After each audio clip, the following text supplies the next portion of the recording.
Hello class ninth. चलिए अब हम लोग आगे वर्किंग ऑफ इंस्टीट्यूशंस में द डिसीजन मेकर के आगे के पार्ट को पढ़ते हैं, जहां हमने देखा था कि ऑफिस मेमोरेंडम क्या होता है और कैसे उसे इशू किया जाता है। चलिए अब हम आगे देखते हैं कि क्या बातें आपको बताई गई हैं इस चैप्टर में। So we were all these people involved in a decision regarding the office memorandum. Let us find out. अब इसके पहले हमने ये भी देखा था डिसीजन मेकर में कि जो जो लोग इस तरह के फ़ैसले लेने में इन्वॉल्व होते हैं, तो क्या उसमें प्रेसिडेंट जो कि हेड ऑफ़ द स्टेट होता है वो इन्वॉल्व होता है, प्राइम मिनिस्टर इन्वॉल्व होता है, या फिर जो कि उसके प्राइम मिनिस्टर के जो कैबिनेट मिनिस्टर्स होते हैं वो सब इन्वॉल्व होते हैं। तो क्या ये सभी इसमें इन्वॉल्व होते हैं? तो चलिए देखते हैं आगे। The office memorandum was a culmination of the long chain of events. तो ऑफिस मेमोरेंडम जो है वो कई बातों के बाद इसका रिजल्ट है। कई चीज़ें होती हैं उसका ये रिजल्ट है office memorandum. The government of India had appointed the second backward classes commission in 1979. अब आपको पूरा इसका इतिहास बताया जा रहा है कि कैसे इन्होंने ये फैसला लिया कि 27% सीट जो है वो रिज़र्व रहेगी SC/BC के लिए, है ना। तो ये जो कमीशन था, सेकेंड बैकवर्ड क्लासेस कमीशन, ये 1979 में बनाया गया था। It was headed by BP मंडल, और इसके हेड जो थे उनका नाम, जो कमीशन के हेड थे उनका नाम था BP Mandal. Hence it was popularly called the Mandal commission. यही कारण था कि इसका नाम मंडल कमीशन रख दिया गया था।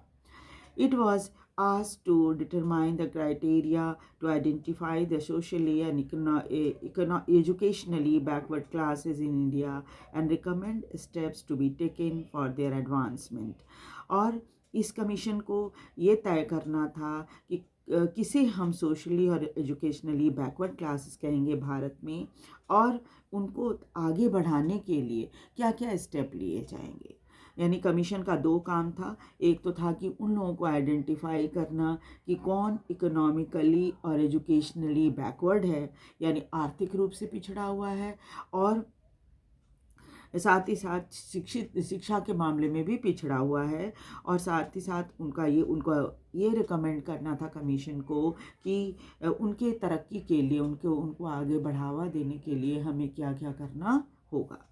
The commission gave its report in 1980. 1979 में इसे बनाया गया था, 1980 में उसने अपनी रिपोर्ट सरकार को दे दी। एंड मेड मेनी रिकमेंडेशन, इसके साथ ही साथ उन्होंने बहुत सारे रिकमेंडेशन भी सरकार को दिए, यानी कि सरकार को ये बताया कि हाँ आप ये सब काम करिए इनको आगे बढ़ाने के लिए।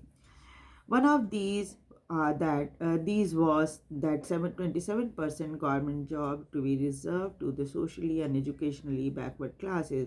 उनमें से कई उसने सलाह दी सरकार को कि ये सब काम आप उनकी तरक्की के लिए कीजिए, बैकवर्ड क्लासेस के लिए। लेकिन उसी में एक सलाह ये भी थी कि उनके लिए जॉब में 27% सीट रिजर्व कर दीजिए। The report and the recommendation were discussed in parliament. और उसके बाद इसे, आपको पता ही है, कोई फैसला सरकार वैसे तो ले नहीं सकती, इसे पार्लियामेंट में वाद विवाद के लिए रखा गया कि भाई पहले वाद विवाद होगा इसके ऊपर, फिर इसको लागू किया जाएगा। For several years, many parliamentarians and parties kept demanding the implementation of Commission's recommendation. लेकिन कई साल हो गए और बहुत सारी पार्टियां जो है वो सवाल उठाती रहीं और ये डिमांड करती रहीं कि इसको मंडल कमीशन की जो सलाह है उसको लागू कर दिया जाए। Then came the लोक सभा इलेक्शन इन 1989। फिर क्या हुआ कि इसी तरह से लागू नहीं हुआ, कई साल गुजर गए, फिर 1989 का लोकसभा इलेक्शन आ गया। in its election manifesto, Janata Party promised that if voted to power, it would implement the Mandal Commission's report. और जब आपको पता ही है कि नेता लोग बहुत सारे वादे करते हैं इलेक्शन के दौरान, तो इस लोकसभा इलेक्शन के दौरान उस समय एक पार्टी थी जिसका नाम था जनता पार्टी, जनता दल ने लोगों के सामने, यानी अपने देश की जनता के सामने ये अपने वादे किए मैनिफेस्टो में कि जैसे ही वो इलेक्शन जीतेगी वो इसको लागू कर देगी, मंडल कमीशन को लागू कर देगी। The Janata Dal did form the government after this election. उसके बाद जनता दल जीत गई, उन्होंने सरकार बना ली और इसको लागू कर। It's leader VP Singh became the prime minister. उस समय इलेक्शन जीतने के बाद वीपी सिंह भारत के प्राइम मिनिस्टर बने। And several development took place after that. और जब वो प्रधानमंत्री बने तो उसके बाद कई तरह की बातें हुई। The President of India, in his address to the Parliament, announced the intention of the government to implement the recommendation of the Mandal Commission. आपको पता ही है कि जब लोकसभा में जब लोकसभा के बाद नए सदस्य आते हैं उसमें, तो सबसे पहले क्या होता है, शपथ ग्रहण समारोह जब सभी नेताओं का होता है, उसमें एमपी का, मेंबर ऑफ पार्लियामेंट का, तो प्रेसिडेंट सबसे पहले भाषण देते हैं। उसके बाद फिर पार्लियामेंट संसद का काम शुरू होता है। तो प्रेसिडेंट ने अपने भाषण में कहा कि जैसा सरकार ने प्रॉमिस किया था कि वो मंडल कमीशन की रिपोर्ट को लागू करेगी, तो ये लागू करेंगे। यानी कि उस समय की जो सरकार बन रही थी जनता दल की, वो इसे लागू कर देगी।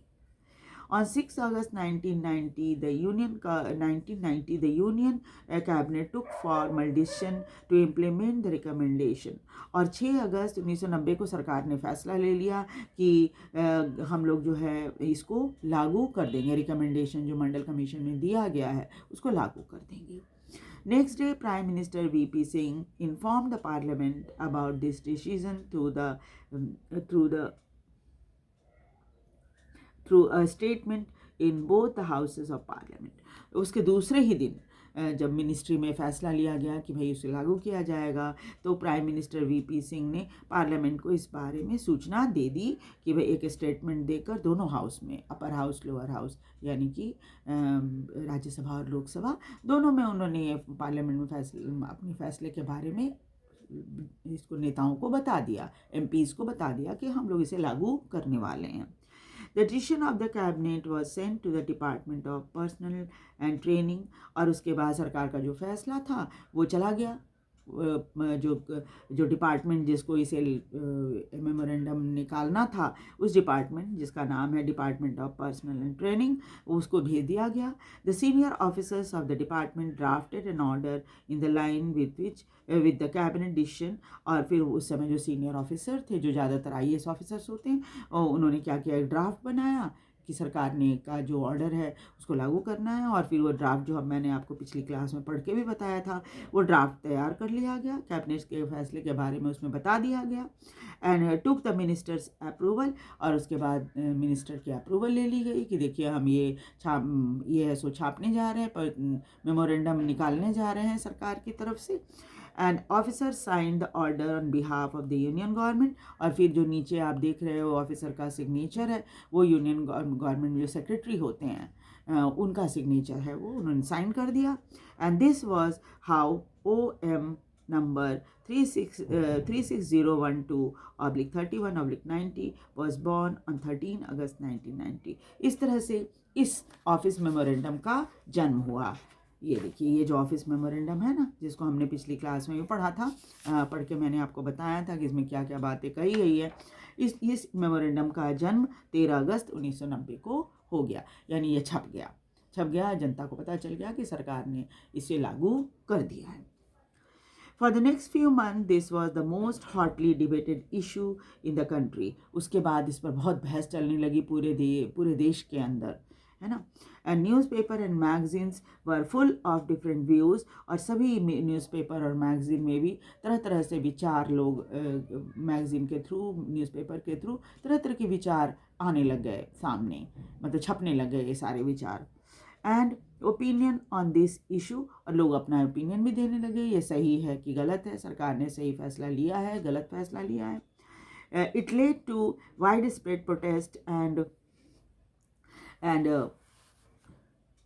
Counter protest. और उसके बाद फिर क्या हुआ, इसके विरोध में और इसके फेवर में भी बहुत तरह की प्रोटेस्ट किए जाने लगे. And some of which were violent, और इस प्रोटेस्ट में कुछ ऐसे थे जिसमें हिंसा की नौबत भी आ गई थी. People reacted strongly because this decision affected thousands of job opportunity. लोगों ने बहुत ही सख्ती से इसके ऊपर अपने ओपिनियन देने शुरू किए, क्योंकि इससे हजारों लोगों की नौकरी के लिए जब मौके मिलते हैं सबको, उसके ऊपर इसका असर पड़ रहा था. Some felt that existence of inequality among people of different caste in India necessitated job reservation. कुछ लोगों ने कहा कि भाई चूँकि असमानता है हमारे देश में जाति के नाम पर, यही कारण है कि जॉब में रिजर्वेशन दी जा रही है. They felt that this would give a fair opportunity to those communities who so far had not adequately been represented in government employment. और उनका कहना था कि ये सही कदम है, क्योंकि कुछ कम्युनिटी ऐसी हैं जिनको शिक्षित शुरू में भेदभाव के कारण उन्हें शिक्षित होने नहीं दिया गया, शिक्षा से वंचित किया गया, उन लोगों को मौका मिल जाएगा सरकारी नौकरी मिलने का. Others felt that this was unfair as it would deny equality of opportunity to those who did not belong to the backward communities. लेकिन कुछ लोगों की सोच जो थी बिल्कुल विपरीत थी. उनका कहना था कि यह बहुत ही अनफेयर है कि जो सरकार कहती है, हमारा संविधान कहता है कि सबको बराबर समान अधिकार मिलेगा, वो समान अधिकार हमें नहीं मिलेगा, और सिर्फ बैकवर्ड कम्युनिटी को ही अधिकार नहीं चाहिए, हमें भी अपना अधिकार चाहिए. They would be denied job even though they could be more qualified. और उनका कहना था कि अगर बैकवर्ड लोगों को इस तरह से सीट रिजर्व करके आप जॉब देंगे, तो जो लोग जिनके पास अच्छी क्वालिफिकेशन है उन लोगों को जॉब नहीं मिलेगी, क्योंकि वो सीट तो रिजर्व है बैकवर्ड क्लासेस के लिए, जबकि वो ज़्यादा क्वालिफाइड रहेंगे फिर भी उनको जॉब नहीं मिलेगी उन लोगों की तुलना में. Some felt that this would perpetuate a caste feeling among people and hamper national unity. और कुछ ने तो यहाँ तक कह दिया कि इससे क्या होगा कि जातिवादी भावना जो है लोगों में बहुत बढ़ जाएगी, और इससे देश की एकता को भी खतरा हो जाएगा. In this chapter we won't discuss whether the decision was good or not. लेकिन चलिए, ये तो आपको समझाने के लिए इतनी बातें बता दी गई. हम ये नहीं देखेंगे कि सरकार का फैसला सही था या गलत था, इसके बारे में हमें बात नहीं करनी, बल्कि सच तो ये है, we only take this example to understand how major decisions are taken and implemented in the country. ये सिर्फ आपको ये समझाने के लिए था कि किस तरह से कोई बड़े फैसले सरकार लेती है और फिर इसे लागू करती है. Who resolved this dispute? अब जो वाद विवाद हो गया कि ये फैसला सही है सरकार का कि गलत है, अगर ये विवाद है तो इसका फैसला कौन करेगा? You know that Supreme Court and the High Court in India settle dispute arising out of the government decision. आपको पता ही है कि हमारे देश में जो सुप्रीम कोर्ट है और हाई कोर्ट्स हैं, वो इस तरह की जो विवाद होती है उसका फैसला करती है. Some persons and association opposed this order, filed a number of cases in the court. और जो लोग सरकार के इस फैसले को, मंडल कमीशन को लागू करके 27% सीट रिजर्व करने के लिए बैकवर्ड क्लासेस के लिए, उन्होंने अदालत में केस कर दिया सरकार के विरुद्ध कि ये जो है गलत है फैसला. They appealed to the court to declare the order invalid. और अदालत को ये कहा गया कि आप जो सरकार का ऑर्डर है उसको इनवैलिड कह दो. इनवैलिड मतलब कि खराब, गलत कह दो, गलत है, ये नहीं होना चाहिए. स्टॉप इट्स इम्प्लीमेंटेशन, और इसे लागू मत होने दो. The Supreme Court of India bunched all these cases together. अब भारत के कई हिस्से में इस तरह से कोर्ट में, अदालत में इस तरह के केस सरकार के विरुद्ध किए गए थे, तो अदालत ने क्या किया, सभी केसेस को एक जगह इकट्ठा कर लिया. This case was known as Indira Savni and others versus Union of India case. और इस केस का नाम रखा गया इंदिरा सावनी एंड अदर्स वर्सेस यानी सरकार के विरुद्ध इंदिरा सावनी और दूसरे लोग थे, और दूसरी तरफ केंद्र सरकार थी। इन दोनों के बीच में मुकदमा चल गया। 11 judges of Supreme Court heard the argument of both sides। 11 जजेस जो थे सुप्रीम कोर्ट के, वो उन्होंने बहस सुनी, दोनों तरफ से वकीलों ने बहस की, उस बहस को सुना। By majority, the Supreme Court judges in 1992 declared that the order of the government of India was valid। उसके बाद उसमें से जो है मेजॉरिटी में, यानी कि जैसे इसमें कह रहे हैं ना कि दोनों तरफ जो जजेस थी, कितने जज थे, देखिए 11 जज थे। 11 में से मेजॉरिटी मतलब कि कम से कम 6 जज जो हैं वो फैसले के फेवर में होने चाहिए। तो इसमें क्या हुआ कि जो जजेस थे, 6 से ऊपर जजेस जो थे, उन्होंने कहा कि सरकार का जो ऑर्डर है वो वैलिड है, इसको हम नहीं मना कर सकते। Government of India was valid, और उनका गवर्नमेंट ऑफ इंडिया ने फैसला लिया है वो वैलिड है। And at the same time the supreme court asked the government to modify its original order. लेकिन साथ ही साथ उन्होंने सरकार को ये सलाह दी कि आप ऐसा करिए कि जो ऑर्डर आपने दिया है ना, उसको थोड़ा मॉडिफाई कर दीजिए, थोड़ा सा चेंज कर दीजिए, उसमें थोड़ा सा एक बार फिर से डिस्कस कीजिए, डिस्कस करके इसमें थोड़ा चेंजेस ले आइए। It said that well-to-do person among the backward classes should be excluded from getting the benefit of reservation। सबसे पहले उन्होंने ये कहा कि ऐसा नहीं है कि आज भी सारे बैकवर्ड कास्ट के लोग जो है पीछे हैं। ये रिजर्वेशन तो भारत की स्वतंत्रता के थोड़े समय बाद से ही लागू हो गया था। तो ऐसे में आज बहुत सारे ऐसे लोग हैं जो बैकवर्ड कास्ट के हैं लेकिन बहुत ऊंचे पदों पर हैं। तो सुप्रीम कोर्ट ने कहा उन लोगों को बाहर निकाल दो, इससे जो ऑलरेडी बेनिफिट ले चुके हैं उनको बाहर निकाल दो, चाहे वो बैकवर्ड क्लास के भी क्यों ना हो। सरकार को ये ऑर्डर दिया गया। Accordingly, the Department of Personnel and Training issued another office memorandum on 8 September 1993। और जब सुप्रीम कोर्ट का ऐसा ऑर्डर आ गया तो फिर department of personnel and training ने एक बार फिर से ऑफिस मेमोरेंडम निकाला 8 सितंबर 1993 को।